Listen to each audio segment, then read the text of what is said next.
Welcome to The Explainer. Today we're tackling a really big question, one that might even sound a little controversial, but it's absolutely fundamental to history.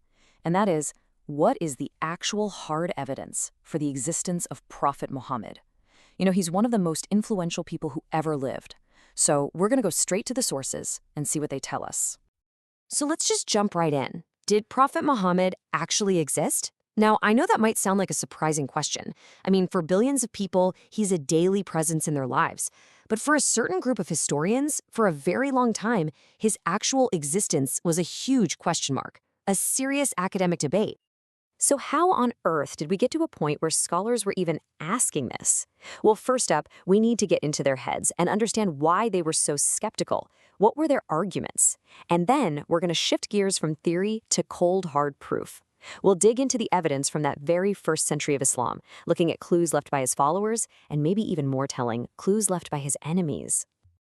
All right, so where did all this doubt even begin? It's important to know this wasn't just some fringe idea. No, this was a really influential school of thought that built up, piece by piece, for over 100 years. It really started picking up steam back in the 1800s. You had guys like Sir William Muir who started to suspect that maybe a lot of the Islamic traditions were, forged later on. But then the idea really took off. Ignaz Goldziher came along and argued that, hey, these stories about Muhammad, they're not really about his life, they're more about political fights happening centuries later. Then Joseph Schacht looked at the Isnads, that's the chains of who told who, and basically said they couldn't be trusted. And finally, John Wansbrough dropped the biggest bombshell of all, that maybe the whole story of Islam was put together way, way later. So all these separate arguments kind of merged into this one really powerful case for being skeptical. I mean, the main points were pretty strong. The big biographies of Muhammad, written over 150 years after he died. Early records from people who weren't Muslims, they seemed totally silent. And maybe the biggest kicker? His name doesn't show up on coins or inscriptions until the late 600s. So you can see the problem, right? It created this huge historical puzzle. If you throw out all the traditional stories, what do you have left? Okay, but what happens when we start looking in different places? What if we look past those later books and start digging for the earliest clues we can find? Especially from outsiders, people who had zero reason to make this stuff up. 634 CE, okay? Remember that date. It is absolutely crucial. Now, the traditional date for Prophet Muhammad's death is 632 CE. So, we're talking about a tiny gap, just 2 years. So what was going on in the world right then? Well, this is what was happening. We're looking at a piece of a Christian chronicle written by a guy named Thomas the Presbyter. He's writing around the year 640, and he's talking about a battle that took place back in 634.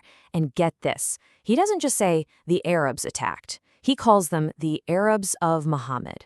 This is it. This is the first clear outside reference to Muhammad by name that we can pin to a specific date. So let's just let that sink in for a second. The gap between when he traditionally died and when an outsider is identifying his followers by his name is less than 2 years. That isn't a century of silence. In historical terms, that is practically instantaneous. It tells you his identity was so central to this new movement that even their enemies knew exactly who they were from the get-go. And that mention in 634, it wasn't just a one-off. It was like the first piece of a puzzle. Over the next 70 years, this whole mosaic of evidence starts to appear, and from all over the place. We've got Christian chronicles in Greek and Syriac, an Armenian chronicle in the 660s. His name and title even pop up on coins in Middle Persian. The sheer variety here is what's so important. It proves his name wasn't just known in one little corner of the world. It was spreading. And eventually, it appears in Arabic on things like tombstones, and of course the incredibly famous Dome of the Rock. And here's the really cool part. These sources weren't just dropping his name. The people writing them were actively trying to figure out, who was this guy? What do his followers actually believe? And while they were doing that, they ended up painting this surprisingly detailed picture of him, all from an outsider's point of view. Okay, check this out. An Armenian bishop, Sebios, writing in the 660s, he knew Muhammad was a merchant. That early Greek text from 634, it talks about a prophet showing up and teaching about one God. Other sources call him a leader, a lawgiver. Sebios even knew some of the specific rules he taught, like no eating carry-on, no drinking wine. We even have another text that mentions his followers praying towards a place called the Kaaba. The amazing thing is, these are all external, sometimes even hostile accounts, and yet they match up incredibly well with the core details of the traditional story. So what happened when historians started putting all this early evidence together? Well, it completely turned the old debate on its head. It basically reshaped the entire field and led to what is now a very clear consensus. Look, today the academic conclusion is crystal clear. Of course, historians still argue about the little details of his life or how to interpret early Islamic history. That's what they do. But the big question, did he exist? That's just not a serious debate anymore. Once all this early evidence came to light, those old skeptical arguments just didn't hold up. And this quote from Patricia Crone, wow, it's really powerful. You have to remember, she was one of the leaders of that skeptical school of thought. She was a giant in that camp. And yet, after looking at the evidence, she just said it plainly. There is no doubt that Muhammad existed. And see how she mentions his neighbors hearing about him within 2 years? She's talking about that exact piece of evidence we just looked at. Fred Donner, another huge name in the field, really drills down on why these non-Muslim sources are so important.